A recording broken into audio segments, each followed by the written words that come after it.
One में निवास करते हुए पांडवों को एक दिन बड़ी प्यास लगी। युधिष्ठिर ने नकुल से कहा, किसी पास के जलाशय से पानी ले आओ। जलाशय के निकट पहुंचकर नकुल जैसे ही पानी पीने लगे तो आकाश से वाणी सुनाई दी, तुम इस सरोवर का पानी नहीं पी सकते, इस पर पहले से ही मेरा अधिकार हो चुका है। नकुल, पहले मेरे प्रश्न का उत्तर दे दो, फिर पानी पियो और ले भी जाओ। नकुल ने उस वाणी की अवहेला करके वहां का पानी पी लिया। पीते ही वे अचेत होकर गिर पड़े। डर युधिष्ठिर नकुल की प्रतीक्षा कर रहे थे, पर नकुल को आने में विलंब होने की वजह से धर्मराज ने सहदेव को जलाशय के पास नकुल को देखने और पानी लाने भेजा। सहदेव भी उसी सरोवर पर जा पहुंचे। वहां अपने भाई नकुल को मरा हुआ देख सहदेव को बहुत दुख हुआ। साथ ही पानी की वजह से वे बहुत कष्ट पा रहे थे, इसीलिए वे पानी पीने जलाशय के निकट पहुंचे। उसी समय फिर से वाणी सुनाई दी, पानी पीने का साहस न करो, यहाँ पहले से ही मेरा अधिकार हो चुका है।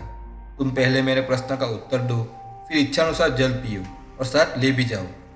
ऐसे सहदेव उस वचन की अवहेला करके जल पीने लगे और पीते ही अचेत से हो गए। फिर युधिष्ठिर ने अर्जुन से कहा, तुम्हारे दोनों भाइयों को गए हुए बहुत समय हो गया है, अतः तुम जाके पता लगाओ। अर्जुन भी वहीं आ पहुंचे जहां नकुल सहदेव मरे पड़े थे। उन दोनों को इस अवस्था में देखकर अर्जुन को बहुत दुख हुआ। फिर बहुत प्यास लगने की वजह से अर्जुन पानी पीने के लिए निकट गए। फिर से वही आकाशवाणी हुई कि तुम यह पानी नहीं पी सकते, पहले मेरे प्रश्न का उत्तर दो, उसके बाद पानी पीना। यह आकाशवाणी सुन अर्जुन बोले, जरा सामने आकर रोको। सामने आते ही बाण से टुकड़े टुकड़े हो जाने पर फिर तुम इस प्रकार नहीं बोल पाओगे। ऐसा कहकर अर्जुन ने आकाश की ओर शब्द भेदी बाण छोड़े। इसका कोई परिणाम न मिलने पर फिर उस वचन की अवहेला कर अर्जुन ने पानी पिया और पीते ही अचेत हो गया। इन तीनों की प्रतीक्षा कर युधिष्ठिर ने फिर भीम को देखने भेजा। भीम ने वहां जाकर देखा कि उनके तीनों भाई मरे पड़े हैं। इससे उनको बहुत कष्ट हुआ। यह कार्य गंधर्व और राक्षसों का किया हुआ जान भीम ने मन ही मन में मारने का मन बना लिया। यास के कारण विकल हुए पानी पीने सरोवर के निकट गई। फिर वही आकाशवाणी हुई, परंतु भीम ने भी उसे अनसुना कर पानी पी लिया और पीते ही अचेत हो गए। तत्पश्चात युधिष्ठिर इन सबकी प्रतीक्षा कर स्वयं वहां गए। युधिष्ठिर के वहां जाने पर उन्होंने जो अपने भाइयों की दशा देखी, वे देखते ही वे बहुत दुखी हो रोने लगे और विलाप करने लगे। बहुत देर तक सोचने के पश्चात कि इनकी यह दशा किसने की होगी, यह सोच विचार कर युधिष्ठिर पानी में उतरे। पानी में जाते ही उनको आकाशवाणी सुनाई दी, मैं बगुला हूँ, मैंने ही तुम्हारे भाइयों को यमलोक भेजा है, अतः मेरे पूछने पर भी यदि तुम मेरे प्रश्न का उत्तर न दोगे तो तुम भी यमलोक के 5वें अतिथि होंगे। युधिष्ठिर बोले, यह काम कोई पक्षी का नहीं लगता, अवश्य ही तुम कोई देव, यक्ष या गंधर्व हो, अपना परिचय दो। तब बगुले ने कहा, मैं यक्ष हूँ, तुम्हारे इन भाइयों को मैंने ही मारा है।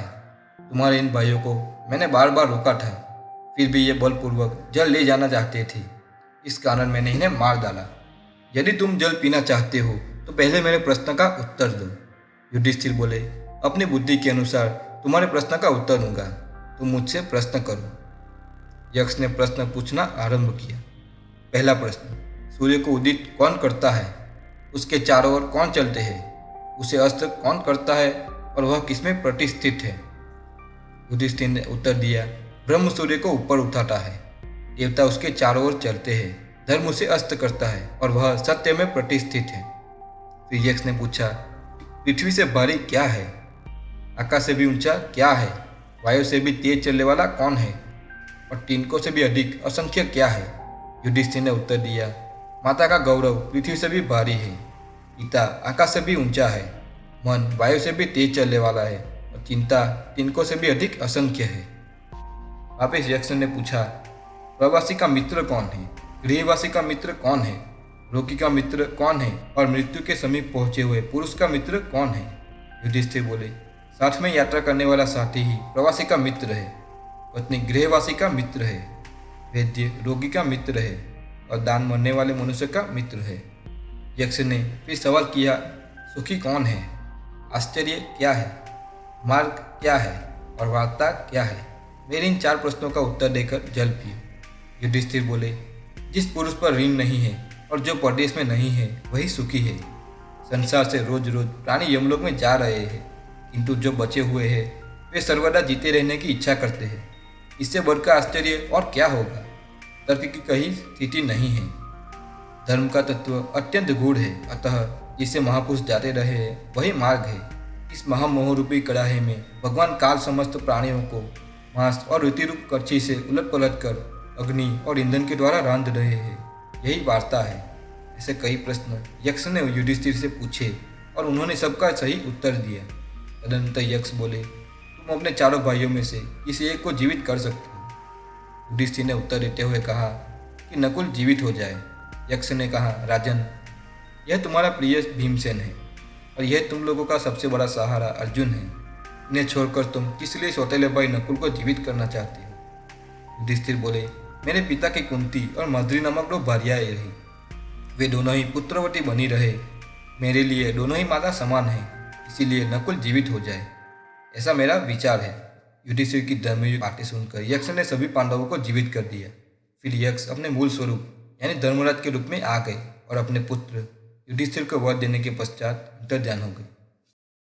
चैनल को लाइक करें, सब्सक्राइब करें और शेयर करें तथा बेल आइकन को प्रेस करें।